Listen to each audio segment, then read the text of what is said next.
Hi, my name is Dean Sickler and I work with Golden Paintworks. Today I'd like to demonstrate working with a plasterer's trowel.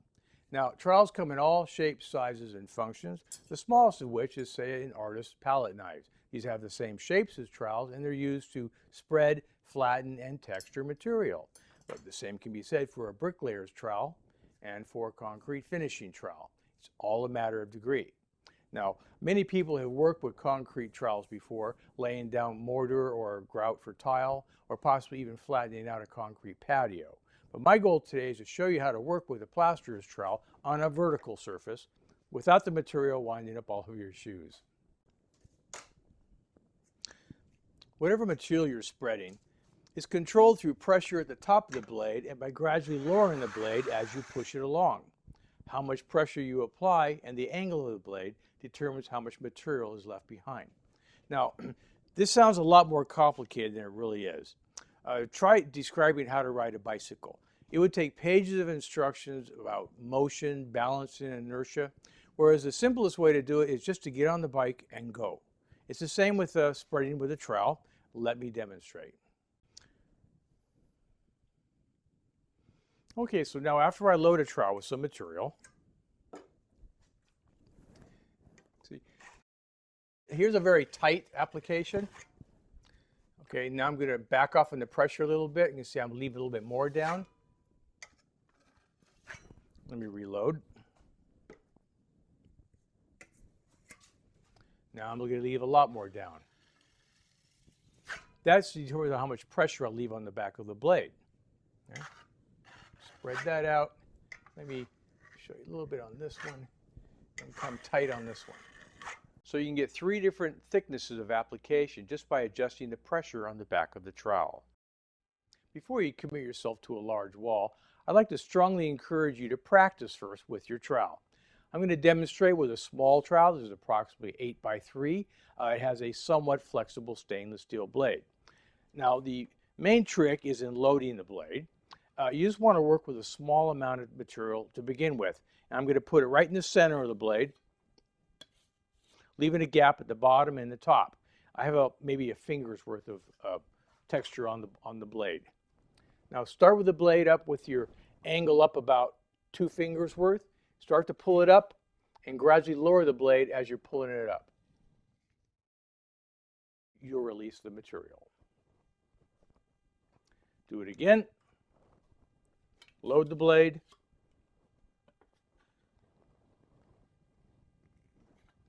Okay. Then you can load the other side of the blade. Again, right in the center like that, and come down. Same kind of a motion. Okay. And come back and start to spread that out.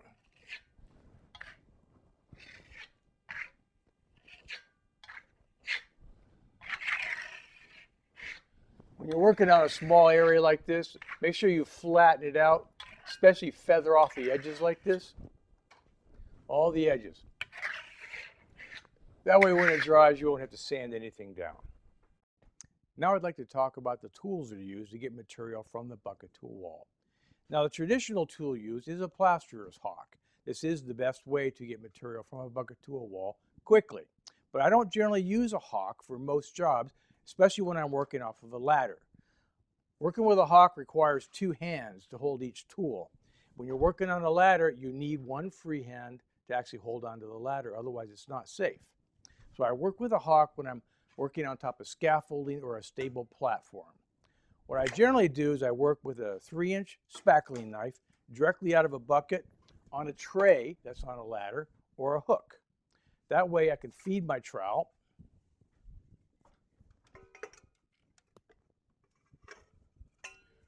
with the material.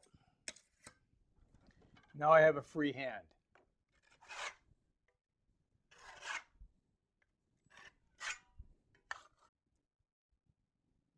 Now, if you do want to work with a hawk, let me show you how. Now, for one thing, the material has to be thick enough it's going to stay on the hawk. I just loaded this up. I want to put it right into the center like this.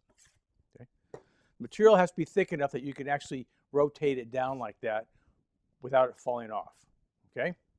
So this is a fully loaded hawk now. The material is fairly loose. That's probably about as high as I could actually make it come up. If you want to make it a little bit more stable, give it shoulders. Go all around it and just kind of bevel it down. That'll help it stay on there longer, okay? Okay, now the way you work a hawk is 2 motions. You flip up, take some off, and then put it back down again before it falls on the ground. I'll show you closely. Put it down, flip up, take it off like that. It's one smooth motion. Generally, each time I take some off, I'll give my hawk a quarter turn. That way I'm taking it off evenly.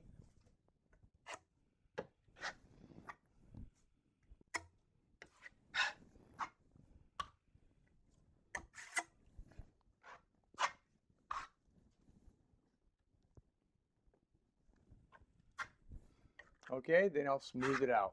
Maybe carry this over.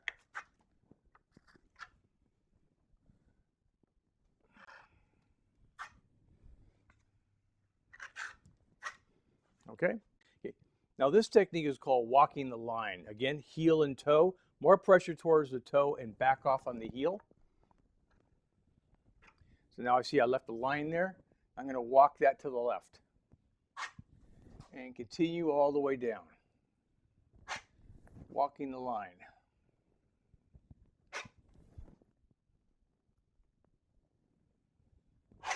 Take off the excess. Okay, I come here to do this. Now I'm going to put more pressure towards the heel and back off on the toe.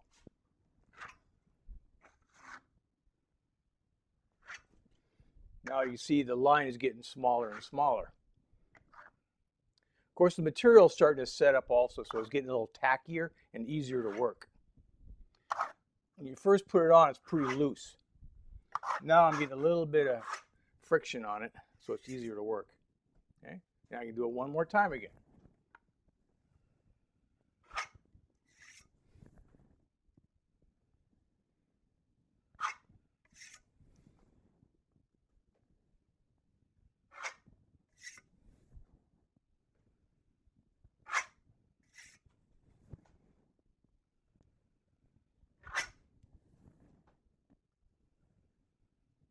There. Now you get a nice flat surface. Of course, it's also very important that you keep your tools very clean as you're working. Make sure there's no dried material on any side of the trowel. I like to always keep a damp cloth around. That way I can, after I take the material off the blade, I can finish cleaning it off. The top of the blade is just as important to keep clean as the bottom of the blade. That's the top of the blade, the bottom of the blade. Keep it nice and clean, like that. A couple other things I'd like to share with you. Now, working around corners and working up against trim. Now, as you can see, the trowel I'm working with has rounded edges, and I'm trying to do a square wall. So you need a putty knife like this in order to finish off those square edges up against the top here and the millwork.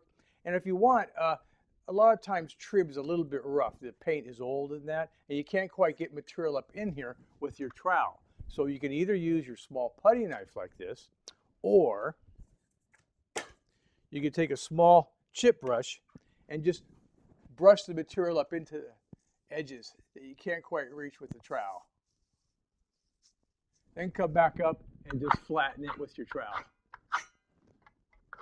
You always want to make sure to get rid of the brush marks. That's also true with corners. Sometimes corners are very rough. So you can actually just put the material in there like this, and then do your usual with the trowel.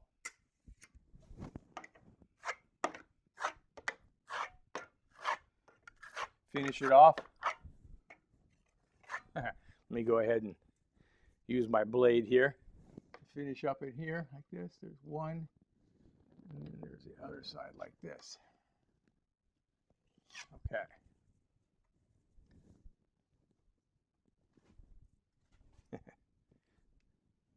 Okay.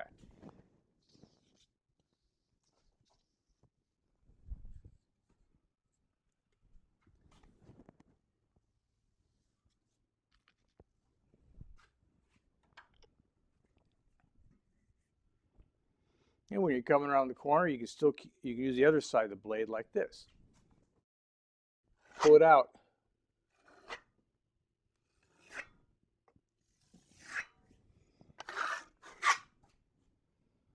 Okay.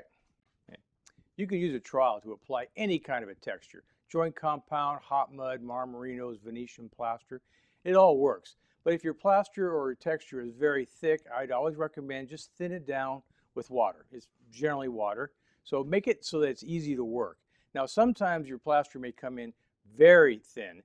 For example, if you take an already thin plaster and you put in 4 or 5 ounces of black pigment, that'll make it like soup. And if it's too loose to even use with a spatula and a trowel, you could always take a roller, like a 1/2 inch nap roller like this, dip it in, put that on, and then blade it down. Okay? Now it puts it on very thin, and it may take 2 or 3 coats to achieve the same kind of thickness as one coat here, but it's another way to do it. I went ahead and finished the wall behind me with the first coat of plaster because why not? I'd like to go over some of the tools that I use for decorative veneer plasters. These are used for any kind of veneer plaster, including the Italian plasters or the acrylic plasters. My first one is a 3-inch spackling knife, also called a putty knife, a taping knife, etc. I like to work with stainless steel. At least that's my preference. Carbon steel is fine, but if you work in any of the northern states, if you don't work with this tool daily, it is going to rust up on you. Whereas stainless steel is pretty much forever. The 3 size trowels that I work with is a small, medium, and large. The large trowel I use pretty rarely. This is 11.5 inches by about 4.5 inches at the bottom. Usually I work with a medium and a small trowel. The medium trowels for general purposes, the small trowels for final coats when I want to create a very small, tight movement and texture across the entire wall surface. The blades are made out of a semi-flexible stainless steel. The edges are already beveled and burnished, and these tools are ready to go right out of the box. Now, not all walls are made flat. There are lots of different profiles. You have cove ceilings, you have dome ceilings, you have cylindrical shapes like columns, bullnose corners, and there are different types of tools and trowels that are made for each one of these surfaces. I'm going to go over them in another video. So stay tuned, and thank you for watching.